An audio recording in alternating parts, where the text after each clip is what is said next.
tidak mau umatnya itu mengeles, ya kan? Ya, atau berdalil, ya nggak tahu, nggak bisa. Saya bukan dari pondok. Nah, gitu. Tidak, kata Allah. Saya bukan tamatan Timur Tengah. Nggak tahu, kata Ustaz. Kata Allah, aku mudahkan dengan bahasa. Ya. Berarti wajib nggak Ustaz kita kasihkan anak-anak itu orang remaja, dewasa, tua? Wajib, karena perintah Tuhan. Nah, bukti kita takut dengan Tuhan, jangan tinggalkan generasi. Jangan kita nggak paham, kita takut dengan ajaran Tuhan. Makanya Ustaz Benny belajar S2 itu salah satunya biar ditransferkan ke teman-teman, ke generasi, kan? Seperti itu. Itu yang saya takutkan, gitu loh. Jadi takut dengan Allah, buktinya apa? Saya harus memahamkan saya sendiri, keluarga saya, generasi sahabat kita. Iya. Tapi adalah apa? Kalau seandainya mereka tidak mau, gimana Ustaz? Itu bukan tanggung jawab kita. Kita sudah nyampaikan. Nah, gitu Ustaz. Jadi kami mudahkan Quran itu dengan bahasamu supaya dapat pelajaran. Iya kan? Berarti selama ini banyak dapat pelajaran nggak Ustaz dari Al-Quran? Ya nggak ada lah. Kenapa Ustaz tadi? Ya karena kita nggak ngerti. Ya nggak perlu jadi pedoman. Kalau namanya pedoman jadi pelajaran. Nah, itu. Berubah nggak akhlak kita? Ya berubah. Nah, itu Ustaz. Orang nggak pernah takut dengan isi aturan Tuhan karena nggak pernah tahu aturan Tuhan. Ya kan? Seperti itu. Nah, itulah. Nah, bagaimana Ustaz Benny cara menerapkan? Kan kita kan peduli, kita takut dengan Allah, kepedulian kita generasi lemah gitu kan. Iya. Bagaimana ya lemah ini artinya akhlaknya gitu kan. Iya. Agar akhlak manusia itu seperti akhlak Qur'ani. Iya, iya. Sahabat Qur'ani, anak yang Qur'ani, santri yang Qur'ani, ya. Nggak ada santri hadisi, nggak ada.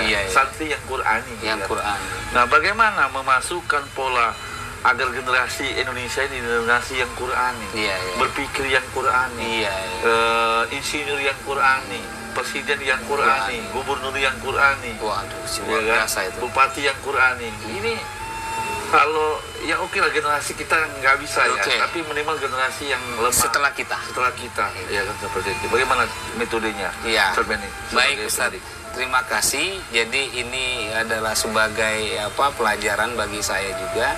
Jadi karena saya di bidang itu Ustaz, saya diberi amanah oleh kawan-kawan untuk khusus bagaimana anak-anak itu bisa paham. Pakai apa metodenya? Kita pakai pelatihan, Ustaz. Yang dipelatihkan apa? Santrinya apa? Ini ustadz-ustazanya. Ustaznya, karena tidak, kalau santrinya kan tersinggung nanti. Ya, paling tidak santri TPQ itu kan umurannya belum. Tapi bagaimana membiasakan mereka?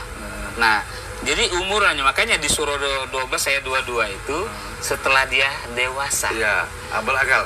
Nah, jadi balik. Nah, gimana dia mau balik kalau nggak dibiasakan dari sebelum sekarang? Nah, makanya dia suruh baca dulu. Baca apa? Baca, pelajari, pahami apa terjemahannya. Mungkin belum dia paham, paling tidak dia sudah baca terjemahnya terus terngiang-ngiang nih. Nah, akhirnya nanti satu saat dia nanya, diberi, "Ma, ternyata nggak boleh ya, Ma, berkata itu." Loh, kok tahu, Nak? Tadi aku baca. Di mana, Nak? Baca Al-Quran. Kok bisa paham? Karena ada terjemahnya, Ma. Oh, aku baru tahu kalau ada. Ya, berarti dia juga sudah sihat nih, Ustaz. Ya, sudah ngajari orang tua. Sudah ngajari orang tuanya. Atau bertingkah laku bagus. Paling tidak akhlaknya sudah ada. Jadi Ustadz Benny mengadakannya bukan santrinya, tapi ustazah. Ustadznya dulu. Tapi setelah ustadznya kita ajak pelatihan, Ustaz, kami ajak pelatihan, kami turun lagi ke TPQ-nya, mempraktekkan bagaimana cara pelatihan tadi, hasil pelatihan tadi ke anak-anak. Karena belum tentu mereka paham. Ustadz Benny ngadakan pelatihan karena Ustadz Benny kan ditunjuk oleh tim untuk mengadakan pelatihan ustazah. Itu ustazahnya itu ketika ngadakan pelatihan bayar apa enggak? Nah, itu biasanya kan kalau ada pelatihan seperti workshop dan lain itu bayar pasti. Ada yang di workshop di hotel sebayar 1.200.000, kan? Memahami tentang sedekah bayar 3 juta. Apakah ada mungkin di Indonesia ada kawan-kawan kepingin ngadakan pelatihan ustadz-ustazah atau guru-guru ngaji untuk lebih paham mengerti Al-Quran sebagai pedoman. Nah, kira-kira Ustadz Benny itu dipungut biaya apa enggak? Itu gratis, Ustadz. Gratis ya? Gratis. Kita fasilitasi. Satu, mereka nggak bayar. Apa yang kita kasih itu ada Al-Quran, terjemahnya, terus modul Ustaz kita kasih. Oh berarti nggak ada kepelatihan tuh ya di Qurannya, di judulnya, terus transport juga ya? Iya. Transport. Okay. Ini ada orang kumpul Quran, bagi-bagi Quran toh, nggak diajarkan isinya. Nah, gitu sama ya, Ustaz. Kan? Jadi ada banyak sekali di media-media yang sekarang ini, yuk kita kumpul Quran, kita bagikan ke musola-musola di pelosok. Ini bagikan Quran, apa bagikan isinya? Iya. Maunya Allah itu bukan bagikan Quran, tapi bagikan isinya loh. Boleh. Nah, Ustaz Ben ini membagikan Quran apa membagikan isinya itu? Dua-duanya Ustaz. Dua-duanya. Nah, makanya kalau ada teman kita yang sudah peduli dengan Quran ke orang lain, tolong jangan ngasih umpannya. Iya kan? Jangan ngasih kailnya, kasih juga umpannya. Jadi dua-duanya dapat dia. Gimana? Kita kasih Quran, kita cara dia mempelajarinya gimana? Biar dia paham. Jadi kalau di Ustaz Beri kan dia punya di Palembang tuh. Ya. Pelatihannya berapa bulan sekali? Cukup 1 hari aja Ustaz. Bisa. 1 kali pelatihan. Iya. Itu ustazah yang dipelatihkan, guru-guru ngaji itu berapa kali pertemuan sampai dia bisa lepas? Kalau kita memang ada maksudnya kalau si ustazahnya tertarik dengan metode itu, saya yamin sebulan selesai Ustaz. Berarti bagaimana dia juga harus menerapkan apa yang dipelajari metode itu diterapkan kepada santri. Iya. Oh gitu. Kenapa? Karena kita nggak mungkin hari-hari kita di TPQ. Karena yang hari-harinya di TPQ ustazah. Makanya kenapa kita gratiskan Ustaz? Alasannya ada. Mereka itu orang yang ikhlas tulus untuk menjaga generasi, tapi dia nggak paham.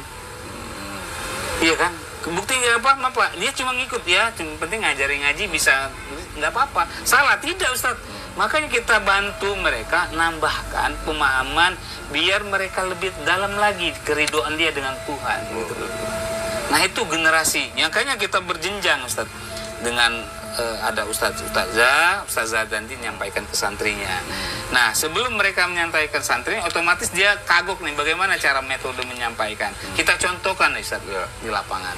Nah jadi kerjaan kami sekarang saya ada 2. Tadi bangun jiwanya, bangun badannya. Jadi kalau kami ke TPQ dan ke kader posyandu untuk ngasih makan yang sehat untuk balita itu. Karena kalau dia tumbuh kembangnya tidak baik, maka jiwanya terganggu.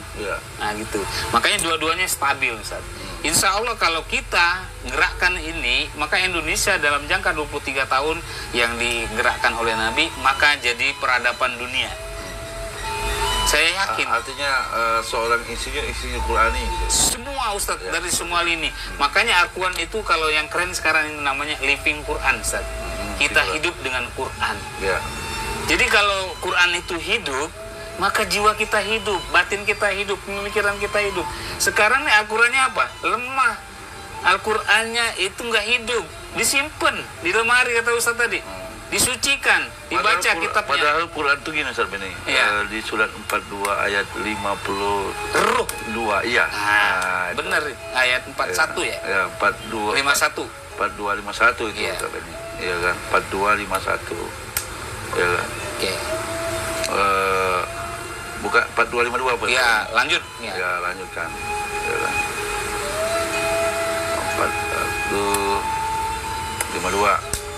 Bismillahirrahmanirrahim. Wa kadzalika aukhayna ilaika ruhan min amrina ma kunta tadri ma kitabun wala imanun walakin ja'alnahu nuran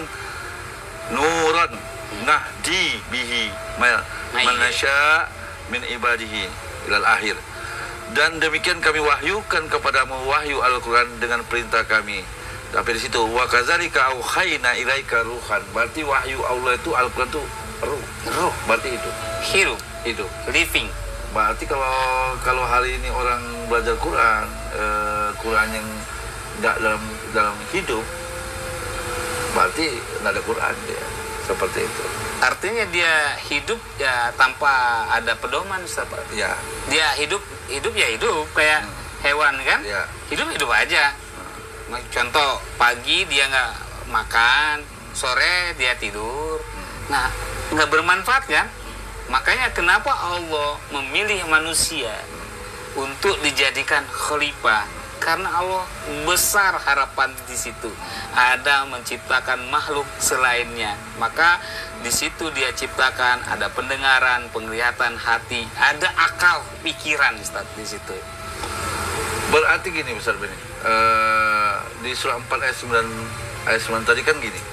Orang yang takut dengan Allah ialah orang yang takut meninggalkan generasi yang lemah. Terus fattakullah, maka bertakwalah, gitu kan, seperti itu. Artinya kan para nabi ini kan pembelajarannya bertakwa, seperti itu. Jadi zuriyatahum tadi kan bukan ahlun ya. Kalau dia hubungan biologis sebatas biologis, tapi ketika kita takut dengan Allah, berbicara generasi yang lemah, di situ kan bukan bahasanya ahlun, tapi bahasa zuriyat. Berarti seluruh umat manusia, generasi. Artinya beribadah pun apapun kita, umroh tiap tahun atau kita haji tiap tahun, kita sedekahkan, bangun masjid kemana-mana.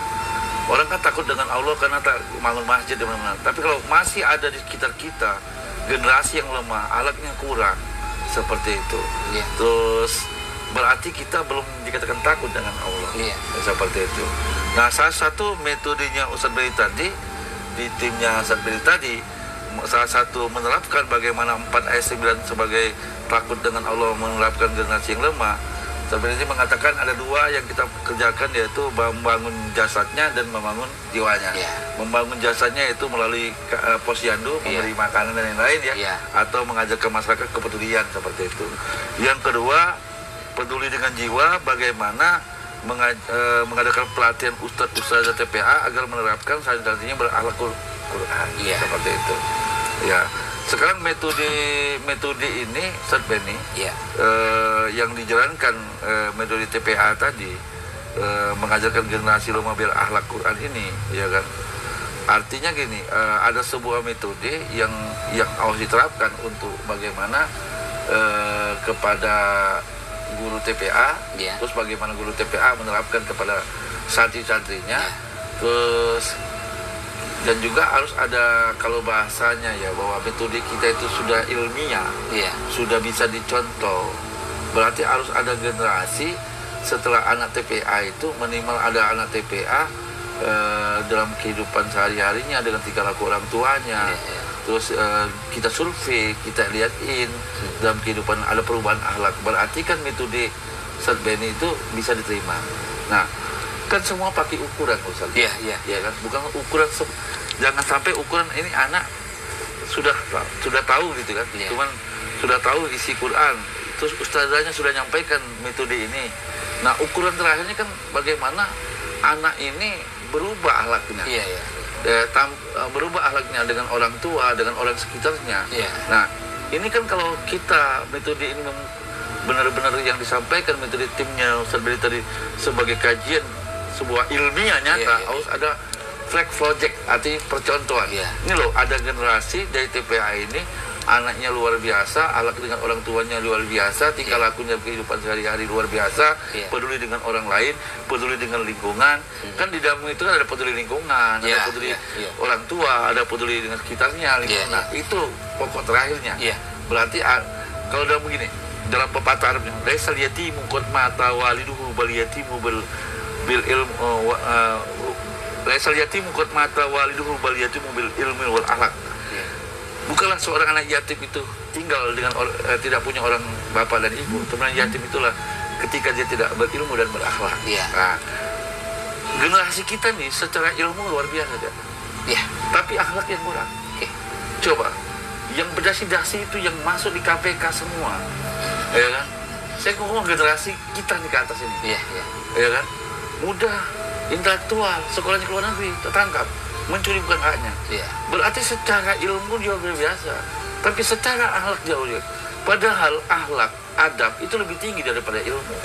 Dalam tasawuf, dalam apapun. Nah, bagaimana metode? Berarti kan walaupun dia bisa hafal Quran, walaupun dia ngaji Quran, walaupun dia ngerti secara ilmu tafsir, tapi tingkah lakunya berakhlaknya kurang bagus dengan orang yang paling tua, kurang bagus berakhlak dengan alam semesta, kurang bagus berakhlak kepada manusia sekitarnya, berarti kan bermasalah, ya kan? Nah,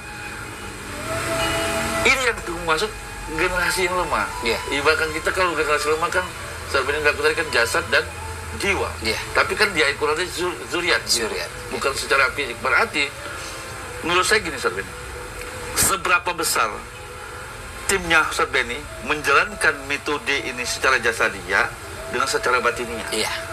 Ini kan, apakah 50-50 ataukah batiniah 50 atau si ini jasadiah 50. Dan yang kedua, kalau metode ini yang luar biasa mengharapkan ridho Allah tadi, dia akan menghasilkan sebuah karya ridho Allah seperti itu. Masa Allah kita bekerja tidak ditolong oleh Allah. Nah, bagaimana penerapan Ustadz Beni setelah mengadakan pelatih Ustazah berapa kali itu sampai ke ini? Itu berapa kali pertemuan, bukan sekedar kemajuan intelektual untuk menyampaikan ayat tematik saja. Terima kasih. Artinya Ustadz ditanyakan hasil ya? Iya, hasil. Artinya hasilnya. Jadi dari proses pelatihan kami ada pembinaan, ada kaderisasi, Ustaz. Nah, kaderisasi ini akan menjadi yang meneruskan di lapangan.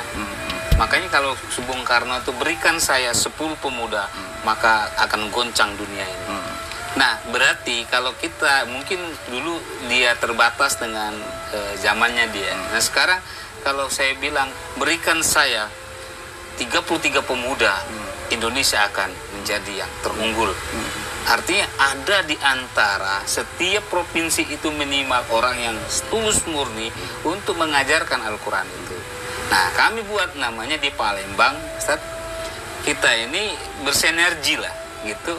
Antum sibuk atau dakwanya langsung ke masyarakat yang sudah umum lah ya, dewasa lah ya. Nah, kami konsen ke anak-anak, Ustaz.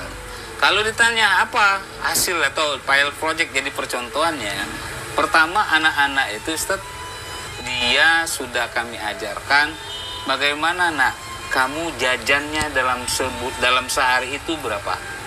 Ada yang 5.000, ada yang 10.000.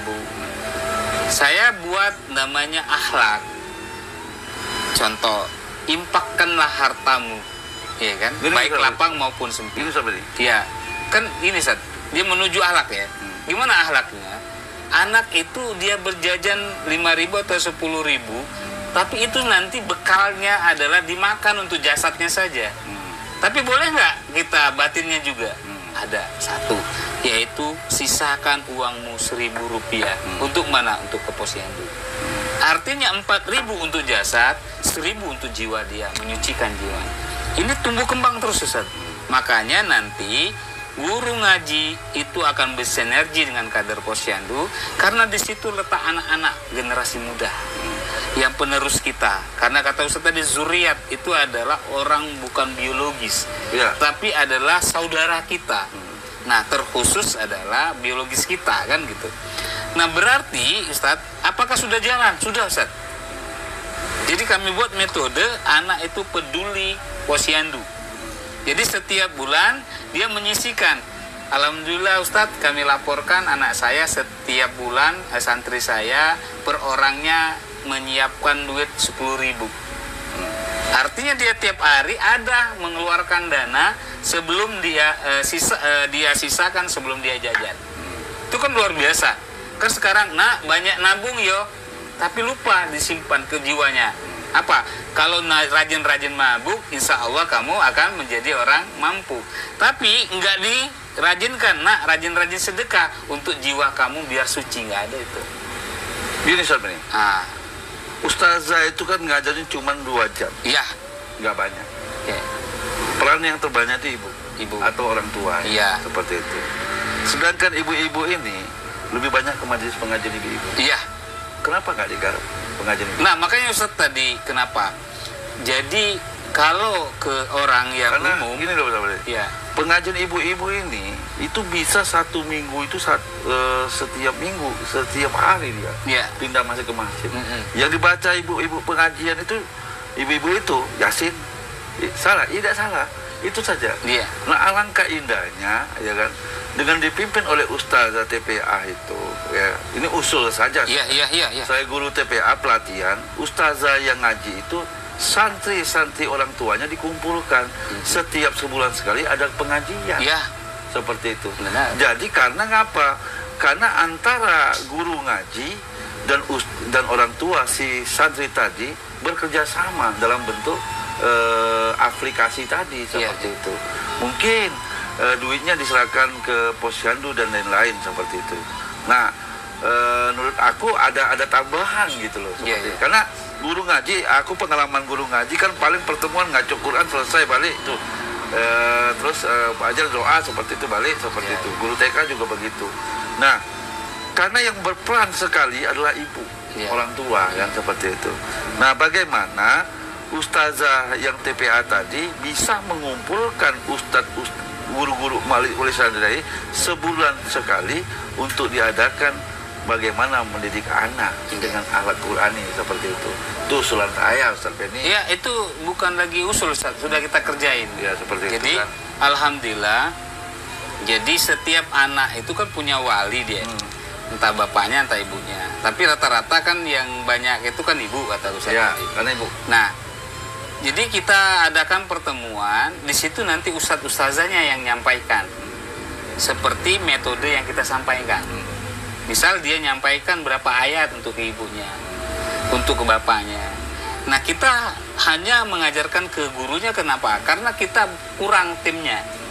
Makanya kami berharap sinergi kita yang umum-umum ini, apalagi di majelis taklim, saya juga ngajar ada dikatakan majelis, dikatakan kuliah. Dan tapi saya sudah ada binaan juga, Ustadz. Namanya sekarang alhamdulillah KM12 itu 2, seberangnya 1 saya bina, satunya lagi nambah. Dan itu jadi pilot project di Palembang untuk masyarakat umumnya. Itu masyarakat, tapi Bapak yang gini loh, Ustadz. Dalam kan kaitan Ustazah itu mengajarkan metode tadi, 2 pelatihan tadi kan udah bagus itu sampai ke santrinya. Cuman kan yang paling banyak, maupun bukan guru ngaji aja, di TPA, di sekolah juga begitu. Karena peranan orang tua itu sangat penting sekali. Penting. Seperti itu kan. Jadi artinya orang tua ini kan, apalagi zaman sekarang, orang tua ini kan, ibu kan, itu sampai-sampai pengajian berkali-kali gitu. Nah, alangkah bagusnya di setiap TPA yang ada pengajian dibiayain oleh kita gitu kan, untuk guru-gurunya, wali muridnya dikumpulkan sebulan kali di dalam pengajian itu sendiri. Itu dijalani. Jadi artinya nanti tim Ustazah dan para ibu santri bekerja sama, bagaimana anak ini benar-benar artinya ada perubahan akhlak. Nah, setelah dilakukan itu, tim fasilitator, guru ngaji dan orang tua tadi dan santri sebagai objeknya benar-benar akan menjadi proyek percontohan dan dicontohkan bahwa dari berapa santri yang ada, ternyata tingkah lakunya baik dalam lingkungan masyarakat, di sekolahnya, dengan gurunya, dengan orang tuanya begitu berubah. Itu sudah berjalan, Ustaz. Mudah-mudahan mohon dukungannya juga. Artinya tidak terbatas dengan di walinya saja ya. Karena di wali itu pun dia ada di masyarakat kan. Nah, makanya tadi kita bersinergi dari anak-anak, dari remaja, dewasa, tua. Ini Quran semua. Pasti kan ada tim-timnya masing-masing nih. Nah, kenapa kita konsenkan ke anak-anak? Keterbatasan waktu, keterbatasan dana, keterbatasan tim. Nah, tapi mudah-mudahan disebutkan ini nanti Allah utus orang-orang yang peduli itu juga. Nanti kita duduk bareng bagaimana nih cara-caranya gitu kan. Nah, yang kita lakukan saya gini misalnya. Usul saya tadi. Artinya di Ustaz Benny juga pendidikan, kepedulian generasi, artinya generasi yang lemah. Tim yang fisik itu jasa dia, ada tim akhlak gitu ya. Tim akhlak ini kan cukup besar pengaruhnya. Iya kan? Maka saya bilang, laisal yatimu qad mata waliduhu bal yatimu bil ilmi. Muhammad itu bukan yatim loh, Cak. Yatim petunjuk, ya kan? Artinya bagaimana benar-benar Al-Quran ini generasi ke depan bahwa benar-benar Quran ini pedoman saya dalam hidup. Gitu loh. Bukan sekedar alat baca, lomba MTQ, habis Quran, bukan seperti itu. Ya kan, seperti itu. Jadi benar-benar Quran ini seperti itu. Jadi artinya ada tim-tim yang lain yang membuat satu generasi, karena objeknya itu ya santri tadi, ya kan? Yang keterlibatan tadi guru TPA-nya, yang terlibatnya lagi fasilitatornya, dan yang bertanggung jawab lagi adalah orang tuanya. Jadi kepedulian dalam berapa, misalnya 10 ustazah, 10 tempat pengajian, itu luar biasa. Dalam 1 bulan itu sebelum sekali, berarti sudah 8 kali, bisa 8 kali, 9 kali ketemu. Iya, itu. Seperti itu. Bisa diadakan. Nah dulu sama dengan kader Posyandu, Ustaz. Jadi saya pernah ngurusi Posyandu juga. Jadi kader Posyandu itu setelah dikumpulkan kader si Posyandu, saya bilang kumpulkan semua yang terikat masyarakat dengan urusan Posyandu. Di situ diberikan pengarahan Quran. Seperti itu. Nah itu bisa dijalankan juga. Itu. Karena ngapa? Karena peranan penting adalah orang tua. Ya kan? Karena ustazah itu hanya sebatas mengajarkan, memberikan ilmu. Ya kan? Seperti itu. Jangan sampai ilmunya Al-Quran secara tematik diajarkan, metode ilmunya saja, tapi tidak menusuk dalam jiwanya. Seperti itu. Nah makanya Ustaz, kalau kita kembali lagi dalam segi keilmuan di kita kuliah, itu kan ada namanya pengetahuan dengan ilmu. Apa bedanya? Kalau pengetahuan itu dia cuma mendapatkan informasi yang belum didukung dengan data. Tapi kalau ilmu pengetahuan itu didukung dengan data, kepalitannya. Maka saya bilang tadi, ada data itu bukan gini ya. Kalau soal kumpul data, semua kumpul data. Tapi yang dikatakan bayanun, arti sebuah metode itu yang dilakukan untuk, kan metode kan rumusan 4 ayat 9. Rumusan itu kan peduli dengan jasa dia, materi Posyandu, terus peduli dengan akhlak gitu kan, 4 ayat 9. Nah maksud aku benar-benar metode ini sebuah metode benar ilmiah, dan ketika disurvei, dikaji ilmiahnya secara survei, menghasilkan berubah dalam satu TPA itu berubah dalam 60% atau 50% akhlak dari budak-budak sekitar situ, pergaulan lingkungan. Nah inilah yang kita bisa bawa metode ini sampai ke Indonesia, bahwa metode ini terbaik gitu, seperti itu. Nah maksud saya, sebuah metode itu dikatakan ilmiah, nyata gitu kan, bisa dipraktekkan. Nah bisa dilakukan oleh orang lain seperti itu, maksud aku. Bukan sekedar kita mengadakan pelatihan TPA, terus mengadakan Posyandu, selesai, sudah seperti itu. Yang 4 ayat 9-nya kan, takutkah kamu dengan Allah meninggalkan generasi yang lemah, seperti itu. Jadi benar-benar kalau bahasa ikhlas itu kan totalitas. Jadi kalau setengah 50%, berarti belum ikhlas. Kan? Makanya Ustaz, kalau ditanya tadi, kalau ke anak-anak mereka sudah berubah dari mereka tidak peduli dengan diri mereka, dengan lingkungan mereka. Tadi setelah kita kenalkan bahwa di dalam ayat-ayat itu ada surah 51, ayat 19, itu mereka ngasih tahu. Nah, waktu kita sosialisasi juga untuk Posyandu, itu kan ada ibu-ibu masyarakat di situ. Dari situ kita sosialisasikan. Bukti dia menjalankan sosialisasi itu, dia berbagi, berimpak. Nah, kenapa? Karena di dalamnya tadi kata kalau dia ilmiah ada datanya semua, Ustaz. Jadi laporan anak. Sekarang bukan berapa jumlah duitnya yang kita dapat, tapi berapa besarnya masyarakat itu peduli dengan anak-anak tadi. Secara jasadnya, secara jiwanya. Nah, itu sudah kita kombinasikan, Ustadz. Insya Allah tinggal nanti waktunya nanti kita jadikan apa, kalau kita mau rekor muri apa-apa itu bisa, Ustadz. Cuma bukan itu maunya Tuhan. Kita sentuh jiwanya masing-masing tadi, sama-sama kita berjuang. Terus ini proses, karena kami baru ditunjuk baru dalam 1 tahun lah, Ustadz, ini berjalan. Nggak nyampe kan, karena saya 2001 lah, 2021 baru diamanai itu, dan saya bikin katakanlah file project, kayak bikin jadwal, sehingga bagaimana combine. Nah, ini sudah ada perjalanan teman-teman kita dari ada Lahas, studi banding di sini, ini Padang, besok ada juga dari Surabaya.